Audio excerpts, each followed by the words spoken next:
En esta ocasión nos acompañan en el presidium Raúl López Roldán y Walter Paniagua, integrantes del Consejo de Honor del SMIC.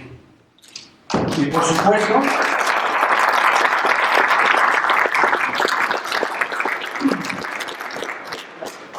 supuesto, en esta ocasión nos privilegia Elvira León Plata con la conferencia magistral titulada Del diseño a la construcción de cimentaciones, enseñanzas de Enrique Tamés González.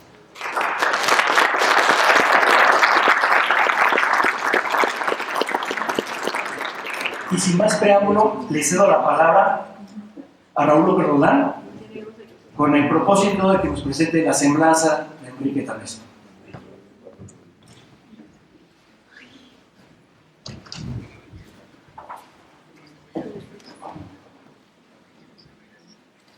Honorables miembros de las mesas directivas 21-22 y 23-24 de la Sociedad Mexicana de Ingeniería Geotécnica, distinguidos invitados. Porte distinguido, frente amplia, que da cabida a un gran cerebro, coronado por un cabello ondulado y ahora de color plateado lustroso, nariz recta y sobresaliente, tez blanca, algo rubicunda y ojos claros, azules de hecho, cuya mirada como águila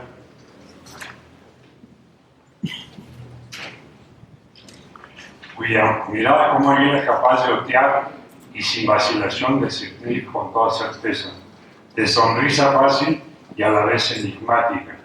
No afecta a los aspavientos ni a los cambios de humor. El suyo es, por lo común, afable y ecuánime, a veces irónico, estatura media, complexión delgada, fuerte, sus manos de huesos no excesivamente largos y recios. Acompasan casi siempre su expresión coral a la manera de un emotivo director de orquesta. Elige con esmero sus partituras y les imprime vibrante coloratura a medida que se incorpora a los solistas y a todo el ensamble, con quienes ha ensayado incontables veces en aras de la perfección. Posee un espíritu renacentista, una imaginación a lo Julio Verne, y además abarca cualquier tema con su conversación informada, amena y simpática. Estas hermosas palabras fueron escritas por Luis Gates para el libro Ingenio a Profundidad. Ingeniero Tamés nació en 1925 en Hidalgo, Tamaulipas. Cursó la primaria en la población natal, un pueblito de escasos 2.500 habitantes. El crecimiento de la familia, sobre todo la necesidad de acceder a la educación secundaria, hizo que se trasladaran a Linares, Nuevo León, donde terminó la secundaria. A principios del 42, Tamés presentó sus exámenes de admisión en Chapingo, estudiando ingeniería hidráulica, civil y agronómica, donde terminó su carrera en 1948. Posteriormente ingresó al Departamento de Estudios de Ingeniería y Diseño de Pequeñas Presas de la Secretaría de Recursos Hidráulicos, donde trabajó durante año y medio, al cabo del cual se fue a los Estados Unidos de Norteamérica. En agosto del 51 recibió la noticia de que su solicitud de beca había sido aceptada. Estudió en la Universidad de Michigan. La beca cubría 2 años, pero al término de su programa de año y medio, en el semestre faltante,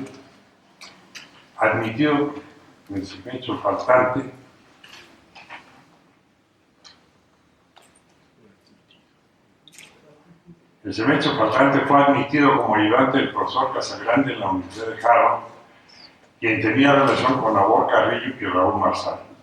También siguió los cursos tanto de Casagrande como los de Tesague, inventor de la mecánica de suelos y de quien Casagrande era su mejor colaborador. A su regreso, su intención era la de recuperar la plaza de la Secretaría de Recursos Hidráulicos, además de transmitir los saludos de Casagrande a Marsal.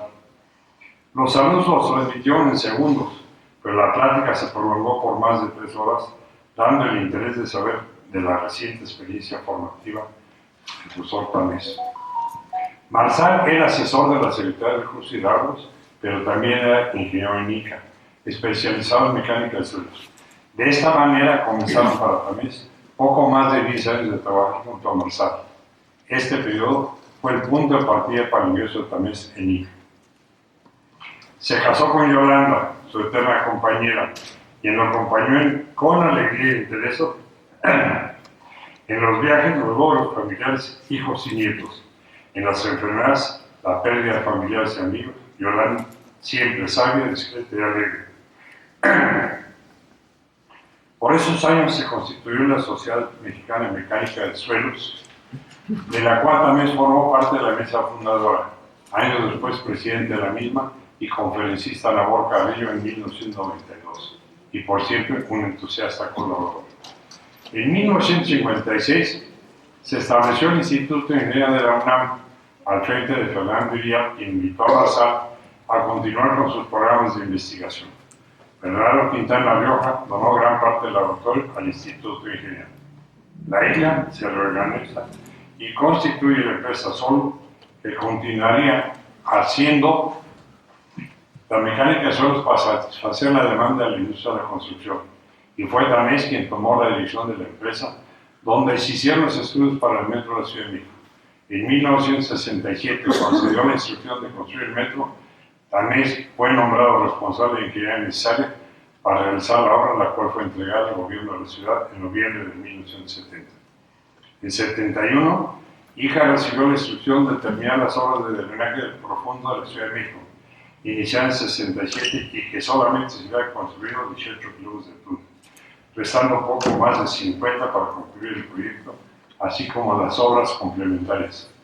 Nuevamente, también es el responsable técnico de realizar las obras, superando los 1001 problemas, y la obra fue concluida en 1975. También se separó del grupo por motivos de salud, y poco tiempo después fue invitado por la recién formada Universidad Autónoma Metropolitana, UAM. A esta invitación también respondió que la vida académica de tiempo completo siempre le había sido un reto interesante y que el puesto que le ofrecían podía poner a prueba su experiencia como académico y administrador al servicio de una noble y útil tarea, por lo que aceptó incorporarse al grupo fundador de la institución. Su paso por la UAM fue relativamente breve, menor de 3 años, pero en este lapso hizo contribuciones muy importantes y ayudó a configurar el perfil de la institución. Casi 20 años después, en 1995, la UAM le otorgó la máxima distinción, el doctorado honoris causa. Tamés nunca dejó por completo de trabajar. Entre 78 y 92 asesoró a ICA y a otros proyectos. Esta actividad la hizo de manera independiente. En 1982, con antiguos colaboradores, constituyeron la empresa TGC. Poco a poco se fueron uniendo ingenieros recién graduados que encontraron la oportunidad de hacer algo nuevo y diferente. De esa manera el equipo creció conforme aumentaba el trabajo. También fue director de TGC durante más de 26 años. Como ejemplo de los jóvenes que se formaron con Tamés en la empresa, tenemos hoy a la distinguida conferencista Elvira León Plata, quien dictará la 5ª conferencia de Tamés González. Muchas gracias. La ingeniera Elvira León Plata nació en Bogotá, Colombia. Es ingeniera civil de la Escuela Colombiana de Ingeniería Julio Garavito, que está en Bogotá. Al concluir la licenciatura, laboró en las empresas Sodeic e Ingeniería Inalda, que están ahí en Bogotá. Ahí está. En 1982 ingresó a la UNAM, donde cursó estudios de mecánica de suelos en la maestría en ingeniería de la entonces División de Estudios de Posgrado de la Facultad de Ingeniería. Entonces, aquí está en la UNAM, entre 85 y 88 después colaboró en la empresa Geotec, invitado por el director general de esa empresa, el ingeniero Guillermo Spring Alcaro. Después de graduarse de sus estudios de posgrado, regresó a Colombia de 1988 a 1989, a 90, perdón, donde trabajó en la empresa Ingetec en Bogotá. En 1990 ya rectifica y se regresa a México, afortunadamente, donde se incorpora a la empresa TGC Geotecnia y en la que se ha desempeñado a la fecha como jefe de proyectos, realizando el diseño y seguimiento geotécnico de innumerables obras. Fue en el desarrollo de su actividad profesional donde colaboró con el profesor Enrique Tamés, que lo vemos aquí en fotografía, junto con su esposa Yolanda y Elvira, en muchos de los proyectos a su cargo. De los proyectos en que ha participado han sido premiados los siguientes: la Torre Chapultepec 1 en la Ciudad de México, cuyo diseño geotécnico fue finalista en 2021 y fue ganador al premio como mejor edificio alto de usos mixtos 2022 otorgado por el Council of Tall Buildings and Urban Architecture. Además, el Parque Hídrico La Quebradora, en Iztapalapa, Ciudad de México, ganador del Premio Oro de los Labarge Holcim Awards en 2017. Garden Santa Fe en Ciudad de México, ganadora como la obra del año 2014 de la revista Obras. Torre Hoy en Monterrey, Nuevo León. Es la torre más alta de México, ganadora del Premio Obras Cemex. Otros proyectos destacados, pues son muchos, no los voy a decir porque ha hecho tanto, excepto firmar el Tratado de Libre Comercio. La proyección geométrica de la Catedral y Sagrario Metropolitanos, el Museo Papalote, Corporativo Arcos Bosques, Hipódromo de las Américas, etcétera, etcétera, en la Ciudad de México. En Monterrey, Nuevo León, la Ciudad Judicial, Torre Sofía, Torre Sacara, Torres Isabela, el Pabellón M, Conjunto Arboledas. En otras ciudades, más turísticas, como se ven ahí, conjuntos como la Mandarina y el Tamarindo, hoteles y conjuntos mixtos en Los Cabos, en Cancún, Puerto Vallarta, Veracruz, Tijuana, Chihuahua, rectificación y adecuación del canal de la Cortadura en Tampico, Parque Ecológico El Cerazo en Aguascalientes, Parque El Deán, Odín, en Guadalajara, Club Campestre El Campanero en Querétaro, etcétera, etcétera, etcétera. La pueden ver en acción aquí en algunas de estas fotografías, donde me consta personalmente que es en sitio donde se desarrolla mejor, diría yo. Su vivencia en campo es extraordinaria. Durante su desarrollo en TGC, destaca su relación profesional con los ingenieros Enrique Santoyo Villa, José Segovia Pacheco, del cual no pude encontrar una fotografía donde estuviera con ella, así como con el ingeniero Federico Moser, del que recibió múltiples enseñanzas en el campo de la geología aplicada a la ingeniería civil. Ha sido catedrática de la Universidad La Salle entre 1990 y 91, impartiendo asignaturas de la área curricular de geotecnia y a partir de 2010 la de diseño de cimentaciones. También fue jefe de carrera de la Escuela de Ingeniería en 91 y ha sido reconocida como el mejor docente de la carrera de Ingeniería Civil. Ha participado como ponente en cursos y simposios de la Sociedad Mexicana de Ingeniería Geotécnica y Mecánica de Suelos, la Asociación Mexicana de Ingeniería Túneles y Fibras Subterráneas, la Facultad de Arquitectura de la UNAM, la FES Acatlán, Universidad La Salle, Embajada de los Estados Unidos de México. Es coautora de 2 libros de ingeniería geotécnica que están ahí en la pantalla. Síntesis geotécnica, de la Cuenca del Valle de México, y el libro Ingeniería de Cimentaciones Profundas, editado y publicado por esta asociación.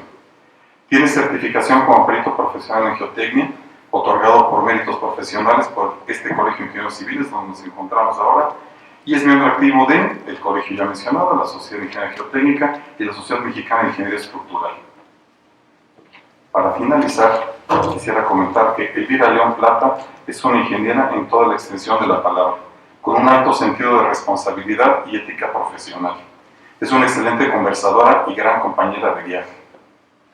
Ojalá tenga la oportunidad de viajar con ella también. Con su amplia experiencia ha sido protagonista de gran cantidad de anécdotas relacionadas con su profesión que comparte siempre con simpatía y buen humor. Es querida y admirada por sus colegas y colaboradores, tanto en ingeniería geotécnica como estructural. Es un privilegio contar con su participación en la ingeniería mexicana, además de gozar de su amistad personal. Felicidades.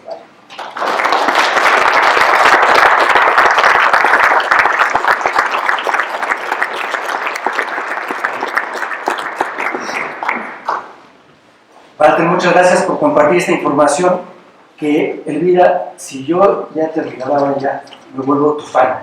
De verdad, eres una persona que nos impulsa y nos anima a hacer muchas cosas. Felicidades. Pues te cedo la palabra para que nos honres con la presentación de la conferencia y no sé si gusten que pasemos nosotros a las sillas. Gracias a la sociedad, al ingeniero Raúl López Roldán, quien siempre ha encabezado la organización de esta conferencia, y a toda la mesa saliente, ahora la mesa. Y a Walter, muchas gracias, y a todos ustedes que están aquí, mi familia, mis amigos, mis compañeros de vida, mis compañeros de licenciatura, que aquí hay algunos, y gracias por estar aquí. Cuando me invitaron a dar la conferencia, vinieron a mi cabeza 50 cosas. Ya ha habido conferencia también por temas específicos de lo que hizo el profe, un gran hombre, un ser humano con mucha calidez, muy elegante, como dice Robert, llegaba a las obras con un porte, y entonces uno se sentía muy bien apapachado con él. Entonces, tanto desarrolló el que no sabía yo pues de qué hablar. Ya hemos hablado de anclas, de túneles, hemos hecho muchas pláticas sobre los diseños de cimentaciones. Entonces decidí si tomar algo de su gran aporte en el diseño de cimentaciones profundas. Cómo empezó él a desarrollar ciertas técnicas y teorías, pero más buscando el apoyo de la parte de la interfase que tenemos entre el diseño y la construcción. Alguien dirá, bueno, vamos a hablar de diseño y que cómo pasamos a la construcción. Lo que pasa es que hay un gran vacío entre el diseño, lo que hacemos en gabinete, con pruebas de laboratorio y campo, y luego cuando llegan los constructores y van a hacer algo. Entonces, él fue un precursor buscando esas técnicas y maneras de embonar el diseño y que no quedara en un simple papel. Y es algo que él nos enseñó, acompañado con el ingeniero Enrique Santoyo. Debíamos estar en campo, por eso, como dice Walter, a mí me gusta mucho estar en la obra, porque quiero ver lo que yo materializado, lo que yo diseñé, que lo que yo pensé es lo que está pasando, que lo que yo exploré, probé con mis manos en las muestras del laboratorio, es lo que está pasando, y que el constructor tampoco se sienta desamparado. Es para mí una reflexión de última hora, unir la geotecnia básica, diseño, con la parte de la construcción. Entonces, buscando los temas, pues los dos temas preponderantes que él nos inculcó de la mano en la práctica profesional, una es lo de el diseño de cimentaciones profundas y su gran aporte que dio al diseño de las cimentaciones profundas. Y posteriormente voy a cerrar con algo de la instrumentación, porque es algo que vivimos algunos, no muchos, en las obras. Cómo se siente la obra, cómo se monitorea, y eso es algo que él nos enseñó a llevar de la mano. Entonces, esa reflexión que acabo de hacer con los constructores, me surgió esta reunión que hubo en los años 80, y estuvieron unidos los consultores y los constructores.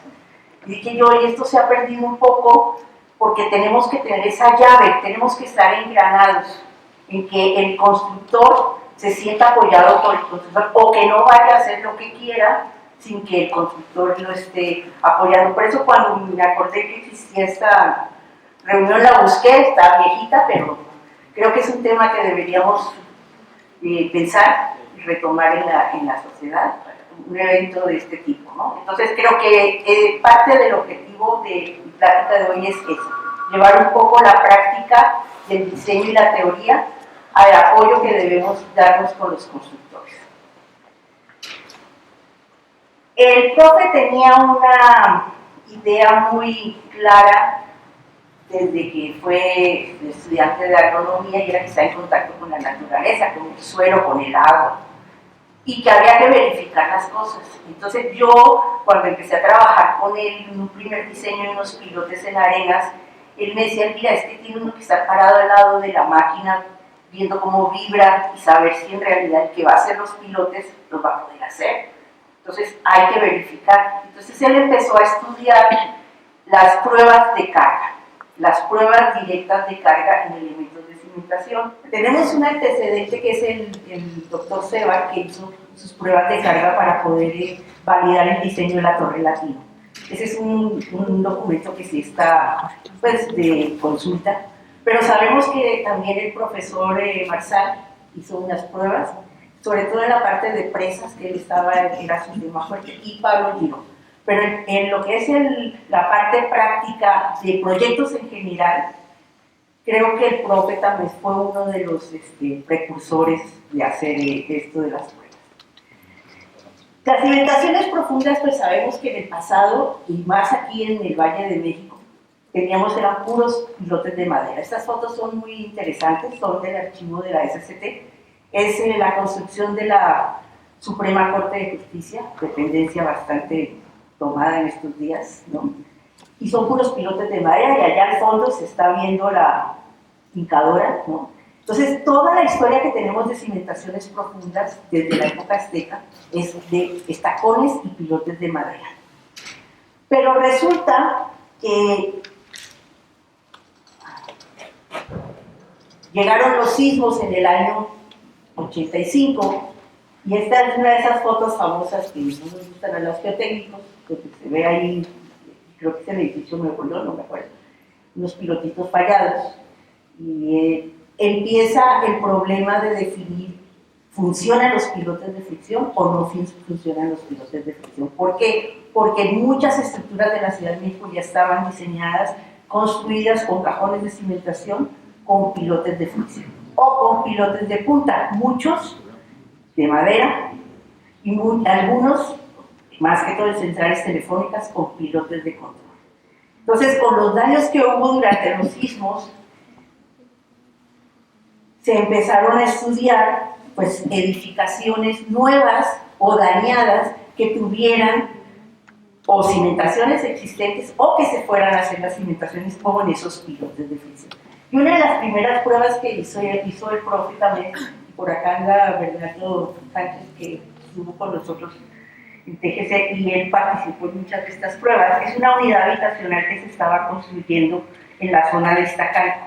Esto es aquí cerca del Churubusco, y ustedes ven allí una estratigrafía común de la zona del lago, ¿no? Donde tenemos aquí las arcillas superiores, y aquí algo que uno podría decir que es la capa dura, pero como decía el profe, ni es capa ni es dura, ¿no? El cono pasaba. Y luego tenemos las arcillas inferiores y no se ven los depósitos profundos, y aquí ya estamos llegando a 60 metros. En esta unidad habitacional se empezó a estudiar una cimentación que se había construido de una losa con pilotes triangulares. Entonces, el profe le preocupó que los pilotes triangulares, pues no se sabía cómo era su comportamiento con el tiempo, y decidieron hacerle la prueba a unos pilotes triangulares, y para las siguientes etapas de la unidad habitacional decidieron hacer un cajón con pilotes de fricción. Aquí está el cajoncito de sección cuadrada. Ustedes ven aquí el montaje de la prueba. Ven, en esa época pues tocaba con lastre, ¿no? No es propaganda, pero me van a salir muchas empresas fileras aquí con sus pruebas. Aquí está el personal, aquí está el gato, los micrómetros, sistema muy elemental, rústico. Para la época no se tenían altas tecnologías y se decidió hacer las pruebas de carga. Los pilotes iban a tener una carga de 75 toneladas de acuerdo al diseño. Recuerden que todos nosotros diseñamos y sacamos una capacidad admisible en esa época de 75, y entonces el profe con el ingeniero Santoyo empezaron a evaluar de qué longitud, y se hicieron los mismos pilotes a los que había triangular, y se decidió hacer las pruebas de carga. Y cuando hicieron la prueba de carga, pues aquí vemos las gráficas resultantes de la carga en los pilotes. Por ser carga última, teníamos que llevarlos a 150 toneladas, que era la capacidad última del pilote, y nosotros, a 75 toneladas, para que no fuéramos a sobrepasar el efecto del lastre, que era de 80 toneladas. Aquí ven los dos pilotes triangulares, y bueno, para los que no son expertos, pues es una curva de esfuerzo-deformación, la carga y la deformación, y el pilote triangular no tenía la capacidad que se había calculado en el diseño, porque se habían calculado con la misma sección transversal en cuanto al perímetro. Y el pilote cuadrado pues dio más resistencia, no lo pudieron llevar más arriba porque ya el lastre no daba la capacidad. Les quise mostrar aquí, estas eran las gráficas que se hacían a mano, ¿no? Estaba uno ahí con los micrómetros y con la bombita, con el gato, y se iban haciendo las gráficas en función de cada uno de los incrementos, y se iban haciendo las gráficas de una vez en obra. Estas son hechas por el profe Tamés, encontré cosas escritas por él. con correcciones del ingeniero Santoyo. Y entonces, en estas pruebas, la primera conclusión que sacó el profe es: las sillas se aguantan. Uno, por eso la ciudad existe con pilotes de fricción. Dos, la geometría del pilote sí pinta, ¿no? Entonces, siempre hemos peleado que si circulares, que si son cuadrados, que si son hexagonales, que si son triangulares, que hay todavía muchos edificios con pilotes triangulares.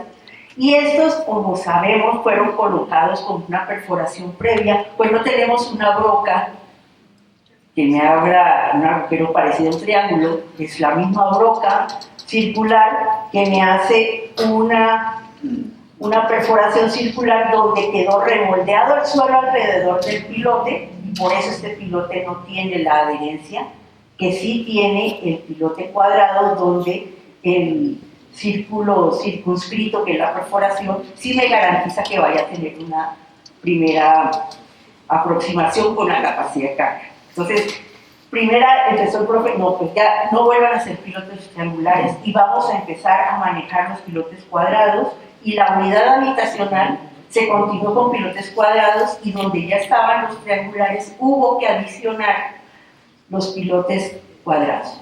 Están bien los edificios, son los edificios chaparritos, pero ahí está la unidad.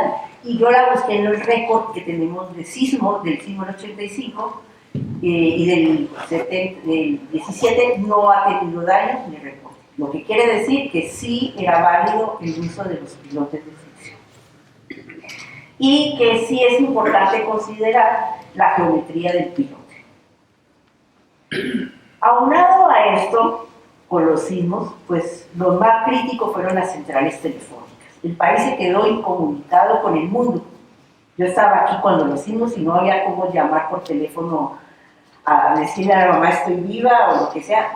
Entonces, las centrales telefónicas que sufrieron tantos daños, y que estos son algunos de los menos complicados, ¿no?, obligaron a que se hiciera un comité de parte de Telmex y los consultores. Telmex, como empresa manejadora de las centrales telefónicas y todas las instalaciones de Telmex, decidieron que se debería recimentar y revisar qué fue lo que pasó con las centrales telefónicas, por qué algunas fallaron las cimentaciones. Y lo que se encontró fue que muchas de las centrales telefónicas tenían pilotes de control. Fueron las que más daño sufrieron. Fueron a ver las caobillas, estaban dañadas, húmedas, deformes, eran viejas, mal colocadas, los puentes rotos. Cantidad de daños que obligaron a que se hiciera un censo de todas esas centrales telefónicas y se buscara una manera de recimentarlas, y el reglamento en ese momento estableció que las centrales telefónicas y todo lo que tuviera que ver con telecomunicaciones eran del grupo A. ¿Qué quiere decir? Así no tuviera daños, había que reestructurar y por lo tanto había que recimentar. Para recibir la nueva reestructuración y la recimentación, pues se tenía que estudiar cuáles eran las capacidades de carga de los pilotos. Y se estableció hacer pruebas de carga en pilotes para decirle a Telmex: tu central telefónica necesita 50 pilotes, 80 pilotes que aguantan tanto, y esto es el factor de seguridad y no va a haber problema. Para eso establecieron una serie de pruebas de carga con pilotes nuevos para poderle demostrar a Telmex la viabilidad del proyecto. A mí me parece interesante ver que este sondeo se parece un poco al anterior, es un sondeo típico de la zona del lago, ¿no? Y casi todas las centrales que, pues la mitad de las que tenían pilotes de control, pues tenían más o menos las mismas condiciones de suelo. Y este fue para una central nueva. Esta es una central de Iztacalco que se decidió que fuera una nueva y que tenía que ser un cajoncito con sus pilotes.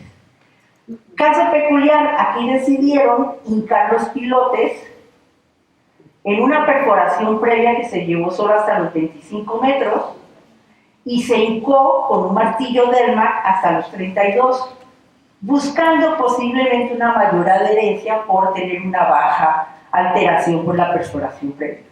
Pero lo que es curioso aquí es que son dos pilotes en el mismo sitio, donde la perforación previa Aquí, pues, como que pasó por su casa, ¿no? Aquí hubo un poquito más de resistencia, tal vez hay más lentes o ahí estaba un poquito más preconsolidado. Y entonces este pilote se antoja que va a tener una resistencia menor por fricción.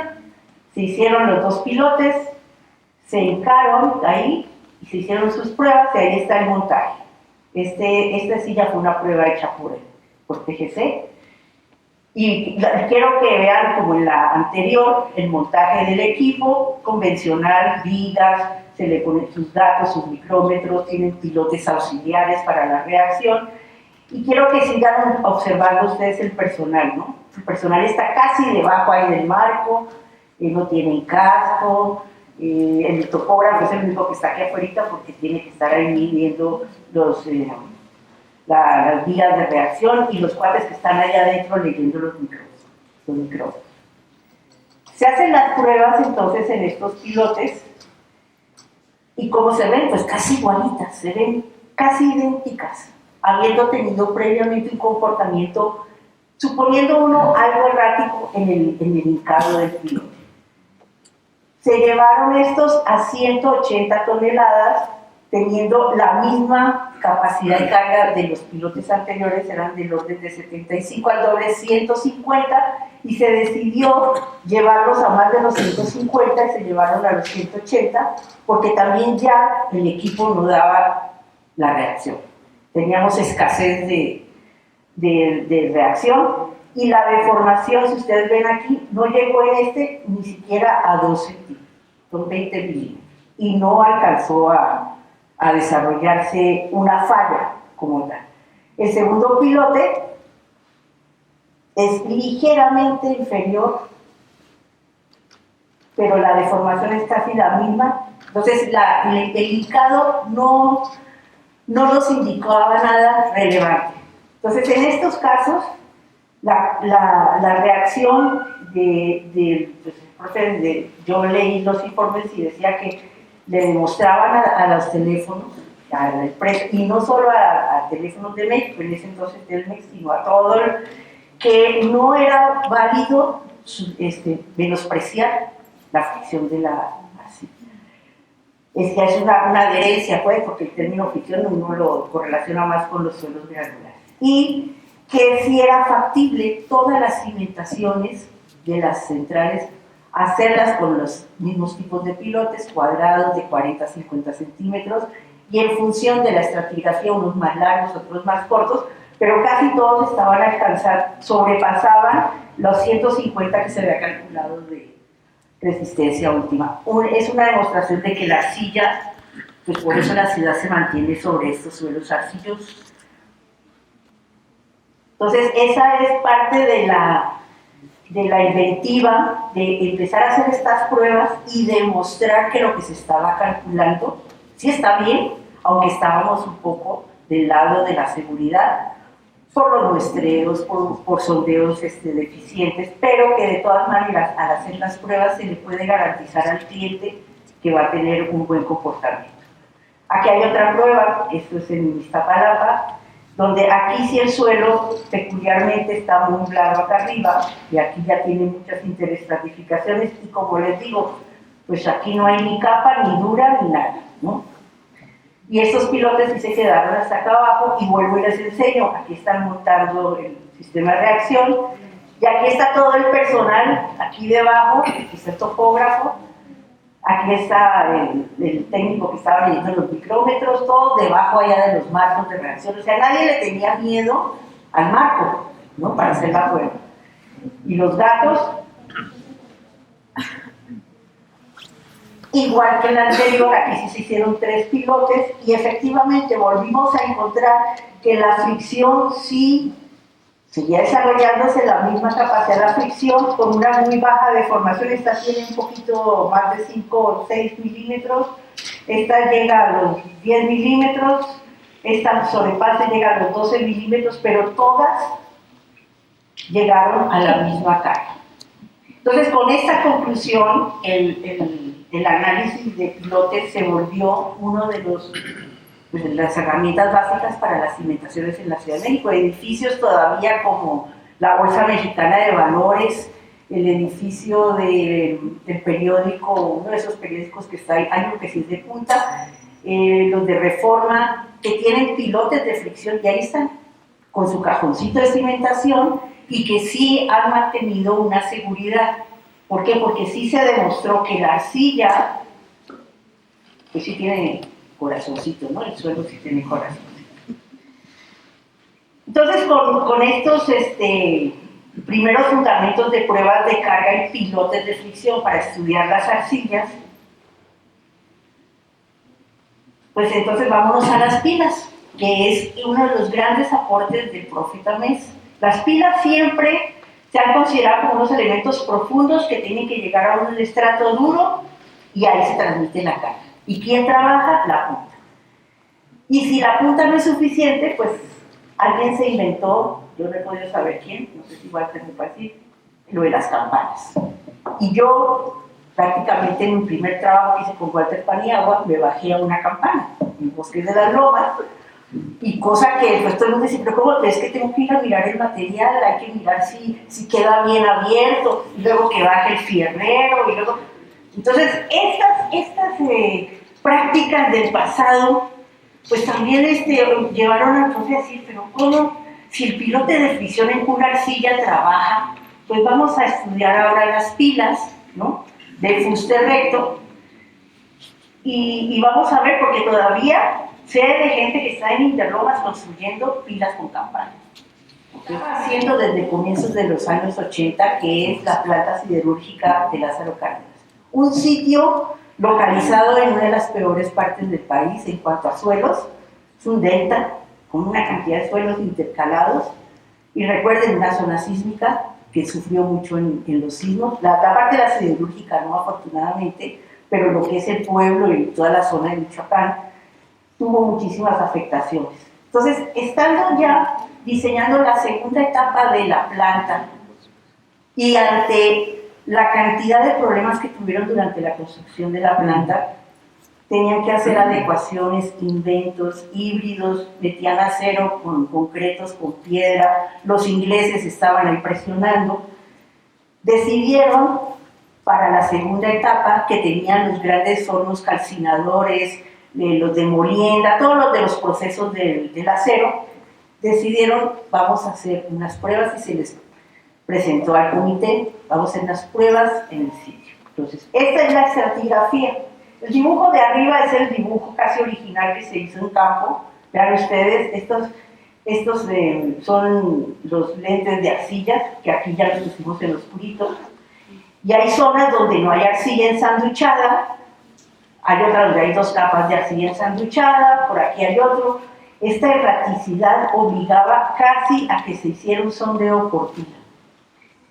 Y entonces estos son los barrenos que se hicieron, con los cuales se pudo definir en una de las zonas de mayores descargas de las estructuras la estratigrafía básica. Y se decidió entonces que había que hacer unas pilas de prueba. Y como vieron ustedes, hay diferentes estratigrafías, se escogieron pilas cortas, donde tenemos bastante arenita aquí tenemos 6 metros de arena, con algunos lentecitos de arcilla, otras pilas mucho más largas, estas que llegaron a 20 metros, aquí en este sitio cercano fueron 2 pilas, entonces se decidió hacer pilas de diferente profundidad y de diferente geometría. Y en esa época ya estaban las famosas pilas oblongas. Entonces decidieron hacer 5 pruebas, 4, estas son con pilas oblongas, estas 2 también son, esta es con pila oblonga, y se decidió hacer una con una pilita circular, de 80 centímetros de diámetro, de ancho las oblongas, y de 2 metros en la sección larga. Y escogieron estos puntos con estas variaciones de estratigrafía. Aquí no tengo nada de arcilla, tengo que hacer un asentamiento, aquí me pasé tantito de la arcilla, y lo mismo pasó con las otras. Y se hicieron las pruebas, ahí está el montaje, y volvemos otra vez a ilustrar. Aquí las pilas se llevaron a 600 toneladas, en ese entonces pues no había gatos de alta capacidad, entonces tocaba poner como 6 gatos o 5 de 125. Entonces aquí están los montajes, aquí está todo el sistema de reacción, ¿no? Y aquí vemos otra vez a los cuates aquí adentro, los técnicos, todos están aquí adentro, debajito de la sombra, porque pues Lázaro Cárdenas es espantoso, la humedad y el clima. Y ahí está el montaje de las pruebas de carga. Se hacen las pruebas de carga y estos son los resultados de cada una. Entonces vamos a recordar que la pila 1 es una pila corta, vamos a ver, esta pila dio una mayor deformación para llegar a la misma carga de 600 toneladas, eso es algo también muy ilustrativo. Luego está esta también a 600, pero con menor deformación, esta es una de las pilas largas, esta es otra de las pilas largas y esta es la pila circular. Entonces, obvio, eso ya lo sabemos, en el pasado no se sabía, pero ahora ya sabemos que cuando yo tengo mayor envolvente con una pila oblonga, que tengo un rectángulo, pues tengo mayor capacidad de fricción y se desarrolló aquí la carga en algunas de punta y en otras, pues aquí medio se desarrolló, se descargó y ahí ya los que interpretan las pruebas empiezan a decir no, que 50%, que 60%. Lo que quería el profe era demostrar la viabilidad de que esas pruebas podían dar los resultados y aquí está un condensado. Se hizo una extrapolación, todas llegaron a 600 toneladas. Aquí está. Y se hizo una extrapolación, que es como se hace pues, en la práctica, ¿no? Más o menos. Extrapola uno para definir cuál podría ser la carga más alta. No se llevaron a más de 600 por lo mismo, no teníamos gatos, se tenían gatos de una mayor capacidad. Entonces, aquí está el resumen. Entonces aquí se ven las pilas, cuáles fueron las pilas cortas, que son la pila 1, la pila 4 y la pila 5. Entonces aquí está la 1, la 4 y la 5, donde la pila 4 tiene como que un par de, esta parte más gruesa de esta arena, donde se empezó a ver la aportación de los materiales friccionales. Y pues la pila más larga, pues es la que tiene mayor capacidad para una deformación del orden de lo que se maneja en la teoría. En ese momento ellos estaban manejando deformaciones máximas de 6 a 7 centímetros porque es una planta industrial de alta, bueno, en ese entonces alta tecnología, entonces estaban limitando las deformaciones a un valor por acá. Entonces con estas pruebas fue cuando el profe empezó a elucubrar la teoría de la transferencia de carga y empezó a sacar unas resultantes con base en la transferencia de carga, que es la figurita que ahora tenemos en nuestro libro, el libro blanco del profe, y que ya en la práctica todos ya manejamos, cómo se va haciendo la transferencia de la carga en la cabeza y qué llega a la punta y qué no llega a la punta, y en su gráfica final de la carga total, para no tener brincos, concluyó que se vale hacer una línea recta en la zona de la fricción en este sentido, y una línea en este sentido para la punta, y esta es una de las grandes aportaciones que el profe hizo, que las pilas ya no trabajan solo por punta, sino que la fricción tiene mucho que ver, y como vimos en estas gráficas, en función de la longitud empotrada podemos incrementar la capacidad de carga. Y ese fue un boom, porque mucha gente, siempre hay detractores o hay gente escéptica que no empezó a creer que esto pudiera ser aplicable a la Ciudad de México. Entonces, pues nos llegó la Torre Mayor. Cuando se hizo la Torre Mayor, lástima que no está el ingeniero José Antonio Ponce, que me hizo el favor de prestarme algunas de estas figuras, que fue el primer rascacielos, 55 pisos de altura, con solo 4 sótanos, pero involucraba una excavación de cierta importancia en la zona de Reforma. Se empezaron en los años 90 a estudiar las cimentaciones para este proyecto. Los canadienses estaban un poco escépticos por el historial del sismo y la cuestión de la cimentación, y el profe los convenció de que la mejor manera para que ellos estuvieran tranquilos es hacer una prueba de carga en el terreno del proyecto. Esta es la estratigrafía básica. Estamos en la orilla del lago, tenemos todavía arcillitas hasta los 26, 28 metros. Aquí ya hay un pequeño laguito que nos hemos encontrado más abajo y luego los depósitos profundos. En ese entonces los sondeos eran de 55, 60 metros.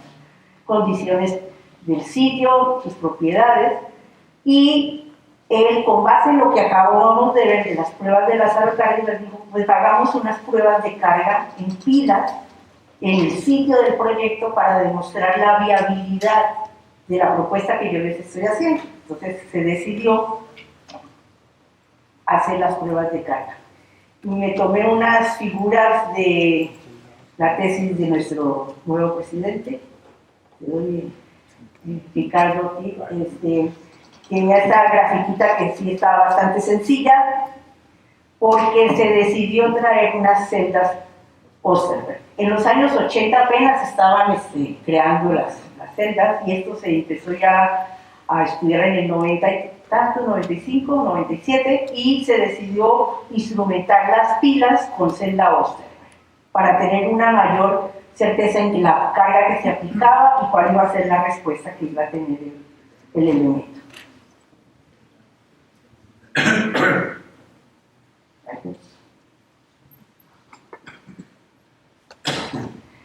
Ahí está la instrumentación.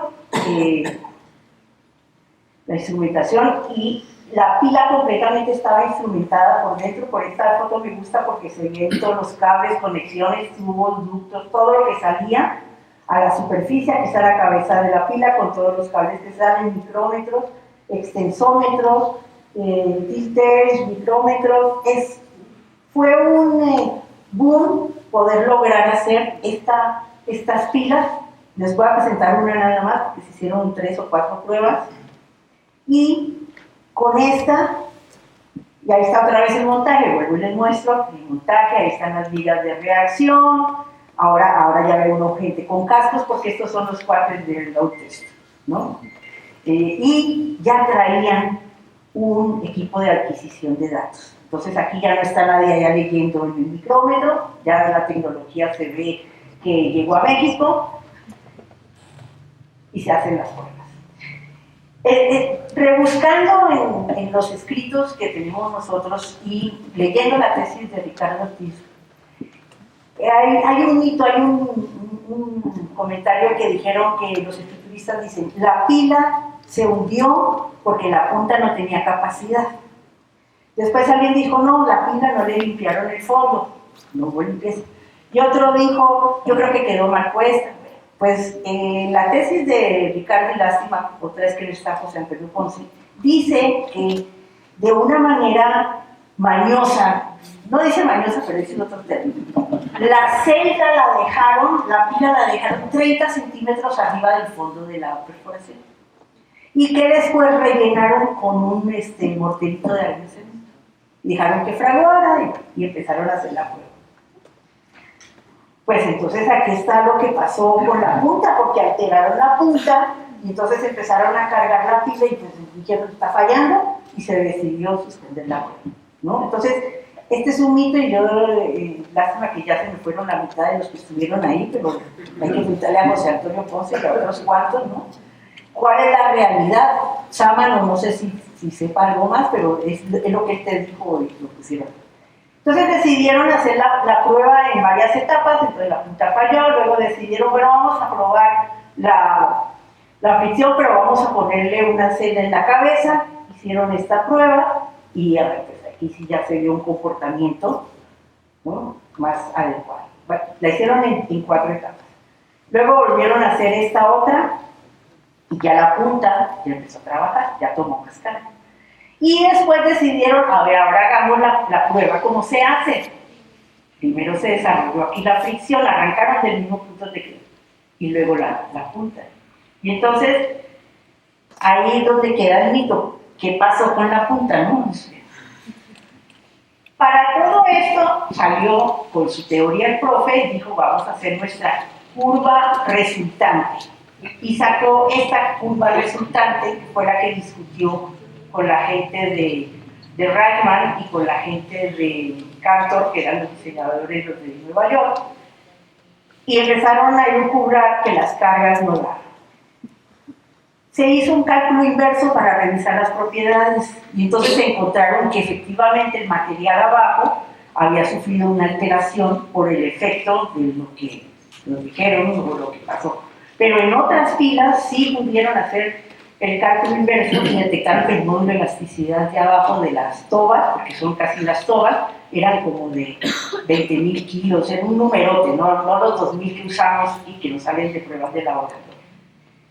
Y aquí es donde viene el gran ingenio del profe, porque decidió él hacer un análisis de la cimentación considerando que los asentamientos en las pilas fueran lo más parejos posible. ¿Qué quiere decir esto? Si yo tengo una pila de 1 metro, se me va a hundir 5. Si tengo una pila de 1,50, se me va a hundir mucho más, ¿por qué? Pues es por el peso. Y él hizo una reinterpretación de las pruebas de carga haciendo unos ajustes a las gráficas, donde viene su famosa teoría de la gráfica de hacer las 2 líneas rectas y extrapolar, y logró hacer unas gráficas de capacidad de carga en función de la deformación para diferentes profundidades de empotramiento, de la 32 metros y 32 metros, estamos por aquí. Y para cubrirse en salud, porque como él decía, hay que ponerse cinturón y tirantes, aprovechó el cálculo de las fricciones y decidió hacer las pilas con mayor empotramiento, y de ahí él propuso esta gráfica, que es la que les mostré ahorita, para diferentes longitudes de empotramiento. Entonces calculó para pilas de 1 metro, para pilas de 1,20 y para pilas de 1,50. Y hay gente que no sabe, no sé, pero las pilas están desplantadas a diferentes profundidades. Es una gran losa, diafragma, y las pilas están entre 42 y 48, hay unos de 50 creo. Están a diferente profundidad. ¿Por qué? Porque él buscó este concepto de tener un comportamiento de pilas lo más parejo y reducir los asentamientos diferenciales. Y los invito a que recorran la Torre Mayor, y lo único que van a ver es que las losetas sí se han movido, sobre todo por el efecto del hundimiento regional, pero el edificio pues está.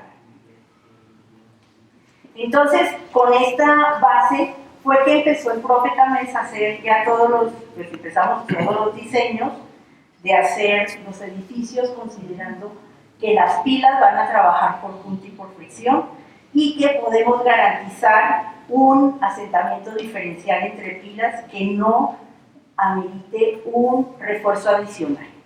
Este proyecto, pues todos lo conocen ya, y la base pues es esas observaciones que él hizo en sus pruebas de carga en Lázaro Cárdenas y luego las llevó aquí al proyecto. Este pues es un proyecto pionero que nos dio base para que hiciéramos muchísimos otros diseños, y también nos dio base a que mucha gente se pusiera a hacer pruebas de carga. Entonces, ven aquí esas conocidas pruebas del segundo piso que hizo Manuel Mendoza con todo su equipo del instituto, y con Enrique Ibarra, Walter, creo que para ahí están algunos. Y entonces todo el mundo empezó a estudiar en realidad si las cargas son ciertas solo en fricción, si la punta trabaja, que si el módulo, y todos estos resultados nos han llevado a que la teoría sí sea aceptada, aunque todavía haya gente que es renuente, pero si los resultados, por ejemplo, son muchas pruebas en el mismo sitio, pero está mostrando una línea hasta dónde aguanta, y que si yo limito por desplazamientos, que es algo que es muy importante, yo puedo limitar una capacidad por desplazamientos, pues estas pruebas me van a ayudar a limitar y no pasarme para no tener asentamientos. Ahora, a medida que ha pasado el tiempo, vean los elementos de reacción. Ahora, estos son elementos precolados de alto concreto con alta resistencia, simulando también parte de la estructura con muchísimos instrumentos colocados, ahora todos con transductores. En paralelo, en la ciudad de Monterrey, esto yo ya lo había mostrado en una conferencia, pues también se hicieron unas pruebas de carga porque en Monterrey tenemos un problema terrible. Vean un sondeo de penetración estándar aquí en Roca y usan penetración estándar. Entonces queda rebote de la herramienta. Y dicen que pilas empotradas no sé cuántos metros. Se decidió convencer a un cliente y el cliente pagó 5 pruebas en 5 diferentes sitios y estas son 2 de las gráficas que hemos obtenido en Monterrey. Deformaciones de máximo 12 milímetros con unas capacidades de 1000 toneladas. Estas son pilitas de 80 centímetros. Lo que quiere decir que la fricción, volvemos al mismo porque aquí está una alta fricción y aquí está la punta a trabajar. Aquí, por ejemplo, esta pues ni la punta pues, ni se entera, se puede decir. Entonces, las pruebas de carga ya las estamos llevando a otros lados del país. Esta es otra aquí en Reforma, con diferentes cargas y en función también del requerimiento del estructurista, ¿no? Estas se hacen con carga, descarga, si se deformó mucho, y también si le deja uno tiempo, estas gráficas pues van dando un comportamiento que en esta pila en particular yo dije que seguramente aquí sí el lodo quedó en la punta, porque está muy amorfa comparada con... Y aquí están los datos de alta capacidad y los elementos de reacción para la prueba. Esta es en Guadalajara, en el aeropuerto, y vean otra vez, aquí ya está todo el entramado de la prueba, y ya pues ya están, los técnicos están aquí lejitos, ¿no? Pero es porque también ya todo está instrumentado, entonces tenemos equipos que nos van adquiriendo toda la información que se va midiendo aquí, y entonces la tecnología también nos está ayudando a que nosotros podamos hacer las pruebas con una interpretación casi en el momento para tomar decisiones. Esta es en Puerto Vallarta, aquí igual, vean aquí está el equipo, nos cerraron aquí que no podíamos pasar, y sí, los cuates están lejos, ¿no? Con casco, equipo de seguridad, entonces yo digo, y en el pasado me pasaría lo mismo, ¿no? Que se hubiera botado algo, ¿no? Y entonces aquí están los resultados de las pruebas que nos están permitiendo validar la teoría de esta mesa. Ahí va la fricción, ahí va la punta, está tuvo un par de comportamientos medio raros, pero la interpretación nos ha llevado a tener una buena solución de cimentación, y no es buscarle el ahorro al cliente, no, es darle la tranquilidad de que las pilas se van a comportar como requiere por su tipo de proyecto. No buscamos ahorrar, la palabra es más bien optimizar y buscándolo de la manera más. Entonces, ¿qué ha pasado? Este es el pasado, estos son los cálculos que hacía el profe, sus hojitas, hacía su dibujito, calculaba su capacidad, luego, y me daba mi grafiquita y dice, mira, porque él nunca me dijo, no me habló de tú, jamás. Él y el ingeniero Santoyo respetaron esta tradición colombiana de hablarnos de usted, no sé, siempre me hablaban de usted. Elvira, mire, ahí están sus cargas, mire. Y ahora tenemos las pruebas de carga, y aquí tenemos una linecita roja que es una modelación con elemento finito que nos permite ver que más o menos el modelo se ajusta a las pruebas reales. Pero ¿esto de qué depende?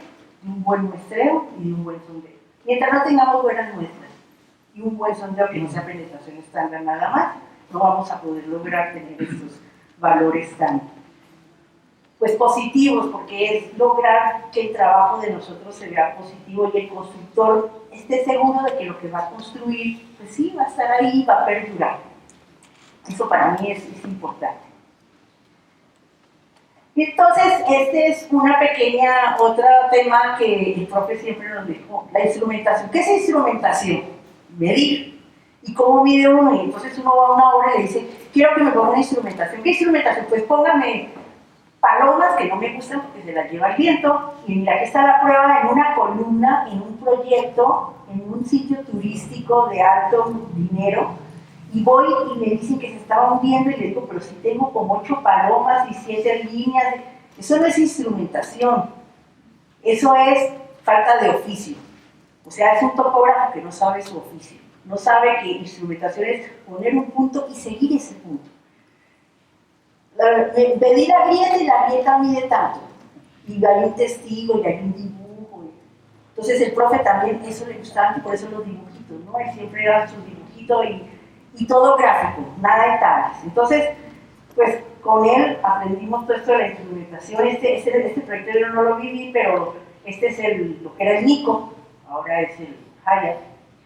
Y ahí los japoneses estaban muy miedosos de la excavación, y la excavación tenía 16 metros. Estaban muy preocupados que se iba a mover. Y decidieron, por ejemplo, es precursor ahí, que pusieron unos inclinómetros.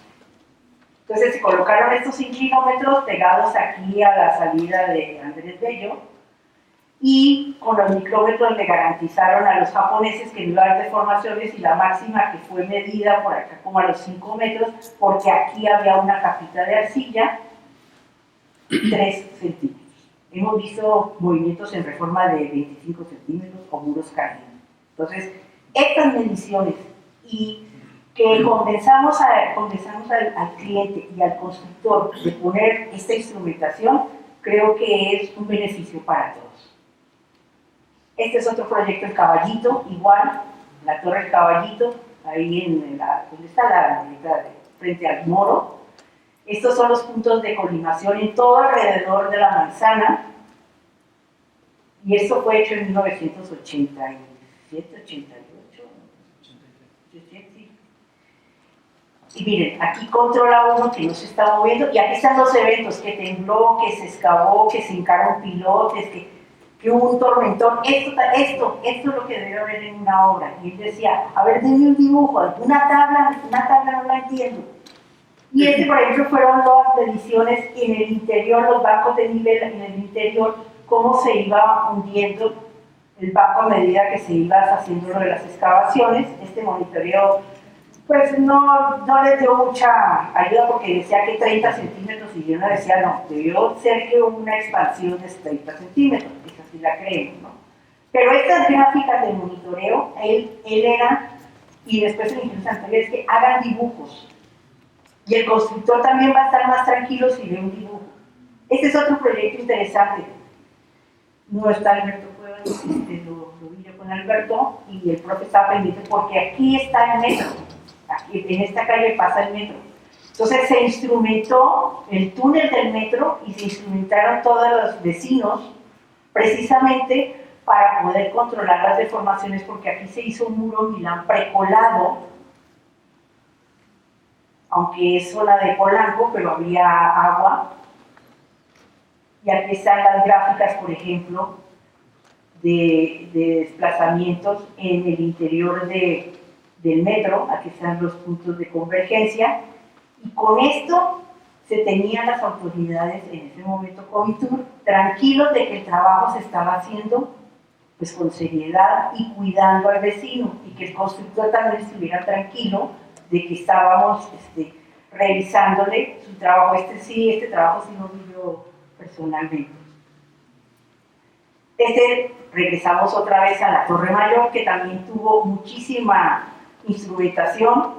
Hubo pilas con muchos instrumentos colocados, hubo líneas de colimación, bancos de nivel, piezómetros, que si uno se pone a pensar, pues el poder controlar los bombeos con piezómetros no nos va a llevar a un costo oneroso, pero sí a una tranquilidad para todas las partes.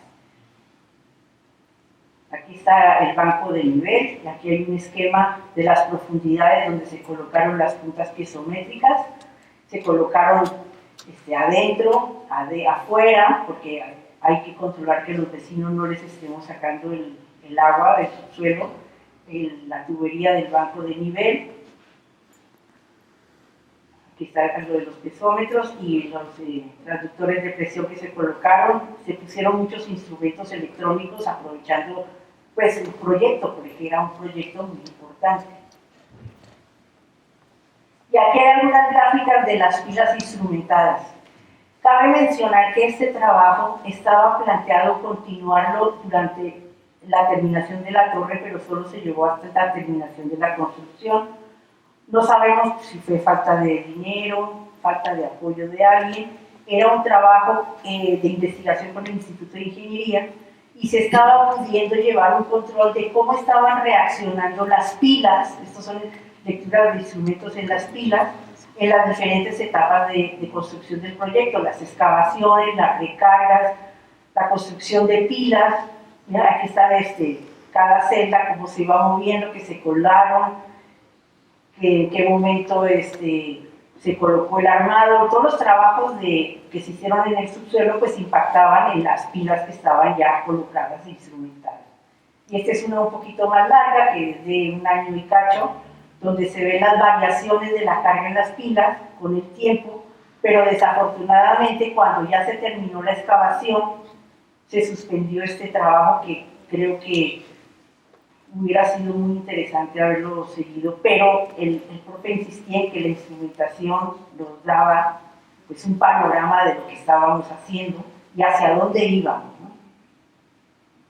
Estas eran también en los fustes, en el acero, colocaron también instrumentos. Estos están muy bien documentadas las interpretaciones por el ingeniero Ricardo Pérez Ruiz, quien estuvo ahí con la parte estructural en la torre. Y aquí hay otra gráfica donde también se van viendo las etapas constructivas, donde estaban las excavaciones, donde que se estaba excavando, que se estaba colando. Y entonces este tipo de instrumentación que quedó ya, podemos decir en el olvido, pero ojalá pudiéramos retomarla en algún otro proyecto. Y ahí una cosa muy interesante, colocaron instrumentos en la losa de fondo de la Torre Mayor para poder medir qué carga estaba tomando la luz. Estos son los de las pilas. Pero sí estaba viendo, comparando con las lecturas de la losa, qué carga tomaba la losa. Esta es otra, esta es la de la losa. Aquí es donde dice la evolución de las cargas registradas en las celdas a medida que iba creciendo el edificio. Entonces la losa sí toma carga para transmitirla a las pilas. Eso es algo que pues, todavía está como muy en entredicho de que no lo toman en cuenta. Bueno, y este es otro trabajo de instrumentación muy conocido y que no hemos vuelto a tener más información, y es el trabajo de Manuel Mendoza y su puente impulsora, que instrumentó el puente, las pilas y ha mantenido unas observaciones durante el tiempo de cómo se han comportado sus elementos estructurales y poniendo todos los eventos sísmicos. Estuvo cerrado al tráfico cuando entraron los vehículos a circular. Estos trabajos de instrumentación son muy ilustrativos porque, por ejemplo, está en una zona muy complicada del lago, la zona de Aragón, donde tenemos arcillas bastante compresibles.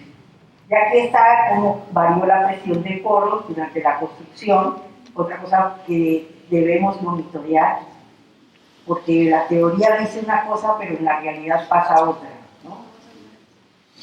Aquí hay otro caso de instrumentación en Reforma, donde aquí alrededor está el Muro Milán, y en la cabeza del Muro Milán se pusieron instrumentos, y tenemos aquí afuera una estación piezométrica, y por aquí tenemos otra estación piezométrica. Estas estaciones piezométricas fueron para revisar que no estuviéramos abatiendo por fuera del Muro Milán, para controlar asentamientos en las calles y los vecinos. La de AVE está aquí teníamos una estructura muy sensible y ahí teníamos que cuidar mucho, y estas fueron las lecturas iniciales, y después ya se recuperó el agua en esa zona. Entonces, piezometría, nivelaciones, aquí esta es la de la piezometría interior. Durante el bombeo tenemos que checar, y aquí vemos estos picos, y alguien dirá, ¿y eso qué pasó? Pues se apagó la luz, se fue la luz, la bomba no está funcionando, y si no está bombeando podemos tener un problema de falla de fondo en una excavación. Entonces, por eso hay que llevar las piezometrías interiores gráficas, para que inmediatamente uno tome medidas. Y por ejemplo, la medición de todo el perímetro de la excavación en el bloqueo del Muro Milán, en la trave de borde, cómo se iban moviendo las colindancias, las calles, de toda esta línea de colimación en todo el perímetro, y acertadamente donde veíamos un movimiento más Por ejemplo, este de aquí, que se fue un piquito acá, en esta zona, fuimos a ver y había una fuga de agua. Entonces, podemos detectar inmediatamente si hay una afectación que nos va a generar problemas. Este es el edificio que está al otro lado de la Torre Mayor. Este edificio está construido con barres, es el 509, que fue premiado ahorita este año como el mejor edificio. Este tiene puros barres de cimentación, todos estos son barres a 64 metros, y estos son barres que son columnas en los sótanos, también a 64 metros, entonces había que monitorear si se movían estos a medida que íbamos excavando, si se desplazaban, si giraban. Entonces empezamos a poner en todos estos elementos, tenían sensores a diferentes alturas para medir los desplazamientos en función de las excavaciones. Este, por ejemplo, mide el X, Y, Z de uno de estos. Tenemos que medir si podía parecer para un lado, para adentro o para afuera, y hacer estas observaciones para poder inmediatamente prever. Vemos que son mediciones de 3, 5 milímetros, no eran muy fuertes. Y en ese mismo edificio colocamos unos inclinómetros en esos barrios. Este fue un cálculo teórico, con los parámetros que tuvimos, de cuáles serían las máximas deformaciones y momentos y esfuerzos actuantes en la excavación para prever desplazamientos, y por estas eran las líneas de desplazamientos que pudiera presentar el muro, un panel de muro, y entonces estos inclinómetros, es hasta que llegamos aquí al fondo y ya estamos troquelando la última losa. Aquí se ve que la máxima deformación fue como de 5 milímetros, 10 milímetros, y el cálculo teórico decía que eran 50 milímetros.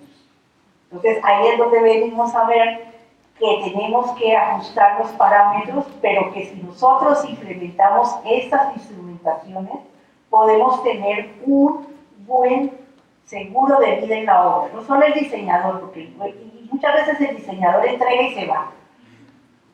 Y el constructor quedó ahí, y a mí no me gusta que se rompa esa liga que debería haber, y hay que pedir que se hagan todos estos tipos de instrumentaciones que si en su momento las impuso OICA o por el ingeniero, también el ingeniero Santoyo, ciertos constructores, nos unamos a que debamos exigirle a los clientes.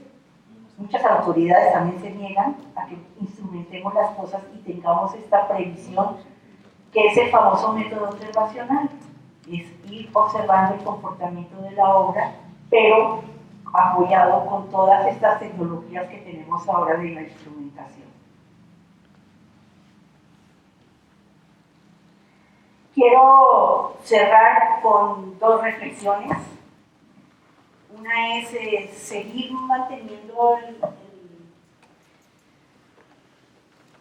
buscar la comprobación de nuestros diseños. No nos quedemos con el papel, no entregamos nuestro informe y vayamos.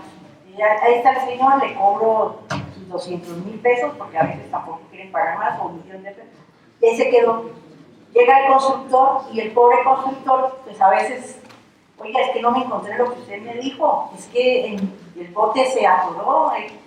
Tenemos que buscar esa liga que el profe tenía. Él iba a la obra y se presentaba ahí y convencía al cliente, tenía una sensibilidad y una manera de ser que convencía al cliente de que pagara algo de instrumentación, de que pagara una prueba. Por eso se logró hacer muchas pruebas, y ahorita estamos logrando hacer muchas pruebas de carga. Creo que estos 2 últimos años, 3 años, hemos hecho más que en todo lo que se lleva de pruebas de carga, con errores, pero de ahí estamos aprendiendo. No crean que hacer la demostración de nuestros números no me va a llevar a un buen fin. Estas fotos, no sé si Raúl las conocía, ¿no? Son de Chapingo, estas están aquí. Me las facilitó un ex compañero mío del TGC, el ingeniero Enrique Bermúdez, porque su papá fue condiscípulo del profe.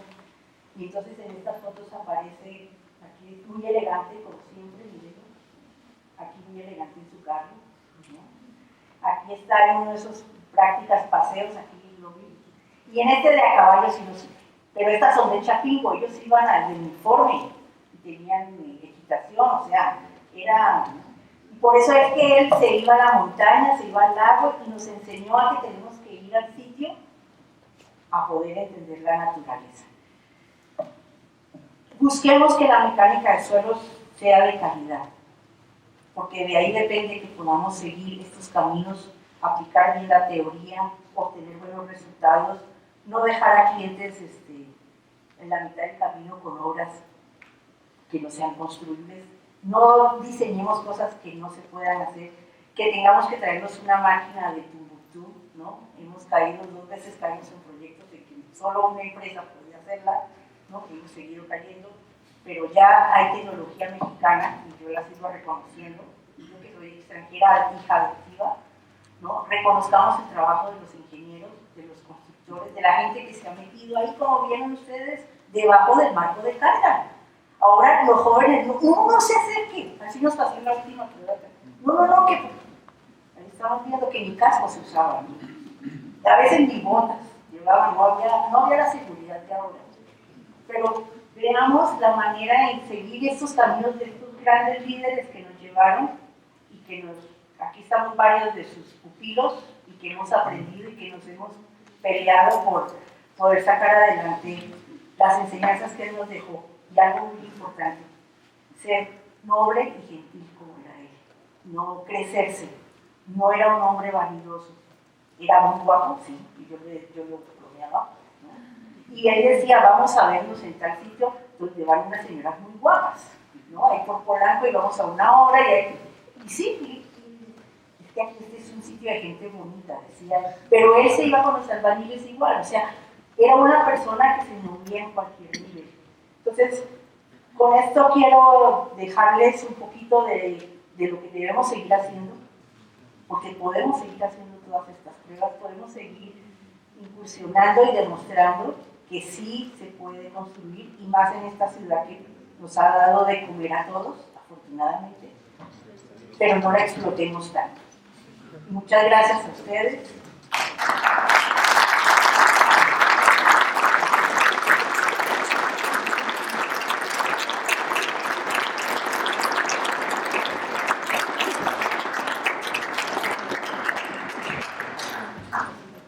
Elvira, muchísimas gracias.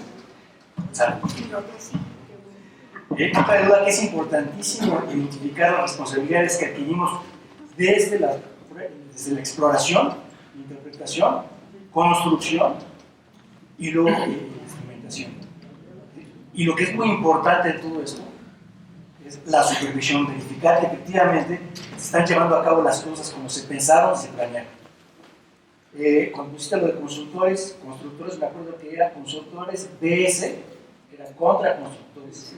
Después cambió con un guión, constructores, las mesas estaban encontradas y en las últimas estamos en la misma mesa todos. Yo creo que es una buena idea la que propones, Elvira, de que se retomen este tipo de prácticas, y la retroalimentación es muy importante. Retroalimentación desde los que hacen los diseños, las personas que hacen las interpretaciones, los constructores, y volver a regresar para corregir lo que probablemente no estamos observando. Para no ser más largo este bonito evento y que cerrarlo con broche de oro, quiero leerles un reconocimiento que le vamos a entregar a Elvira, que dice lo siguiente: la Sociedad Mexicana de Ingeniería Geotécnica otorga el presente reconocimiento a Elvira León Plata por su distinguida participación como conferencista magistral de la quinta conferencia Enrique Tamés González, del diseño de la construcción de cimentaciones, enseñanzas de Enrique Tamés González, Ciudad de México, 9 de febrero de 2023, y con mucho gusto te lo entregamos. Muchas felicidades.